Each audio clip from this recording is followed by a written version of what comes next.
اللي عافي محدش ياكل لقمته.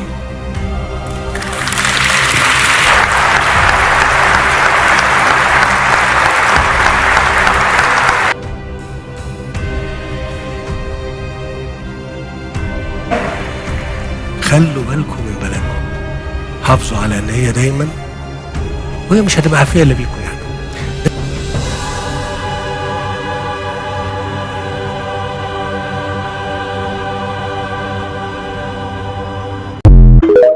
إن الولايات المتحدة تقيم جسرا بحريا وجويا تتدفق منه على إسرائيل دبابات جديدة وطائرات جديدة ومدافع جديدة وصواريخ جديدة وإلكترونات جديدة، ونحن نقول لهم إن هذا لن يخيفنا، ولكن عليكم وعلينا قبل أن تصل الأمور إلى نقطة لا عودة أن نسأل إلى أين وإلى متى؟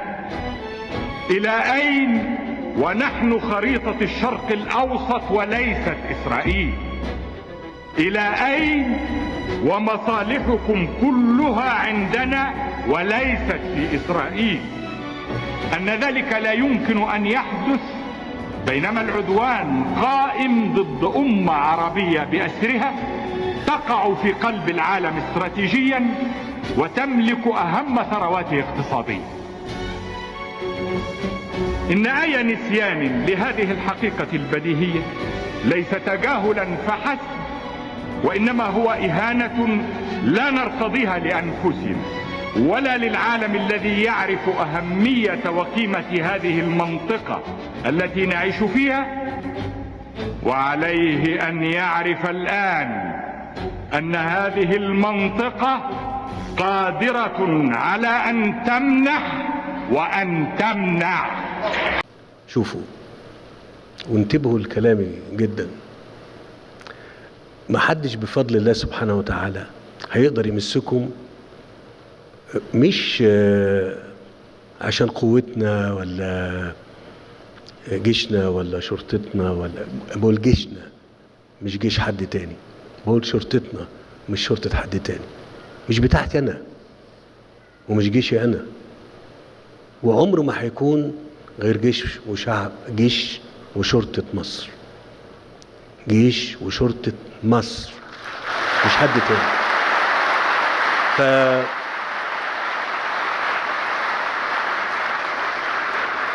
طبعا يبقى إذا كانت دي بلدنا وإذا كان دول ولادنا، يا ترى إحنا نحمي ونحافظ ولا لا؟ كل في موقعه، كل في موقعه. لا تشارك في ظلم، أنا بقولها بمنتهى الوضوح. ترحيل وتهجير الشعب الفلسطيني من مكانه هو ظلم لا يمكن أن نشارك فيه. مهم جدا إن الناس اللي بتسمعنا تعرف إن في هنا في منطقتنا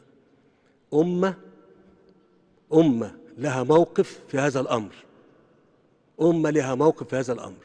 أنا موجود في مكاني أو مشيت منه، أمة لها موقف في هذا الأمر.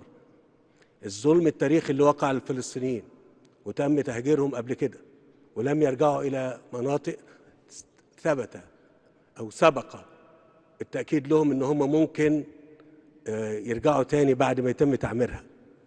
هل ممكن الكلام ده يتكرر مرة تاني؟ أنا ما افتكرش. وبقول إن الشعب المصري لو أنا طلبت منه هذا الأمر هيخرج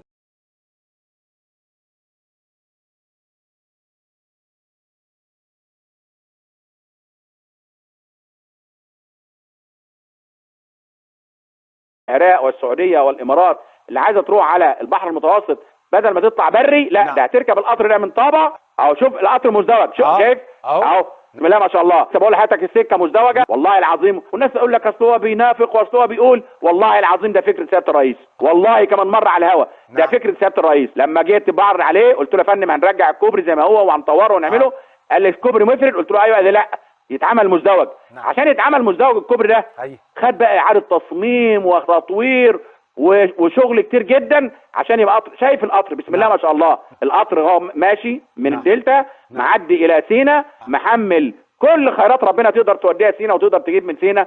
احنا كنا شغالين فيه مع الاردن والشقيق والعراق الشقيق بمجهود كده من الحكومه المصريه والحكومه الاردنيه في البدايه. انا بقول الحكومه مش لا كامل ولا النقل. كل الحكومه لها دور، لان الماليه لها دور في الجمارك، والقوات المسلحه والداخليه لها دور في التامين، الخارجيه لها دور. كل الحكومه المصريه صحيح وزاره النقل عشان هي عندها الجسر العربي، العبارات بتاعتنا والطرق بتاعتنا والكلام ده. احنا كان لنا يعني البدايه، ويعني دخلنا بسرعه مع يعني استغليت صداقتي بوزير النقل الاردني والنقل العراقي، وطرحنا الموضوع على اللجنه المشتركه.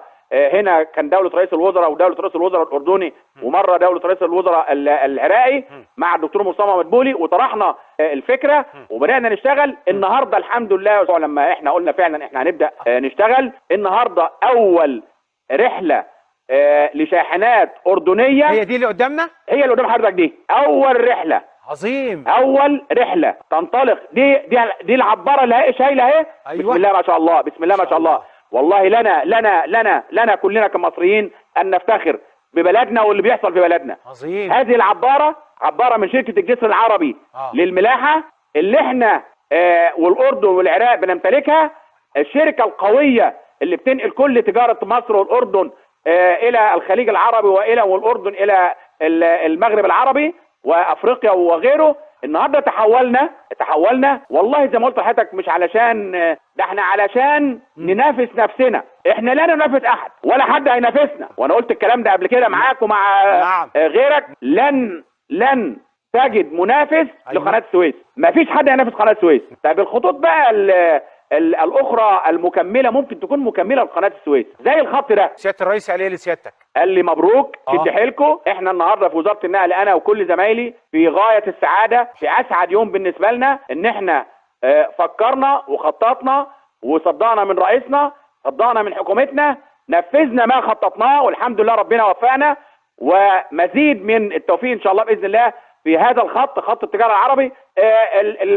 الشقيقه السعوديه تعمل خطوط سكك حديديه داخليه عندها من حقها. الامارات الشقيقه تعمل من عندها من حقها. يربطوا كلهم مع بعض من حقهم، يربطوا مع العراق الشقيق، ومن خلال العراق يجوا عندنا وننقل لهم. احنا جاهزين. كل الكلام ده هيبقى فيه تعاون كبير جدا في الفتره القادمه ان شاء الله ما بيننا وبين كل الدول العربيه الشقيقه. احنا لا ننافسهم، احنا بنكملهم. نعم.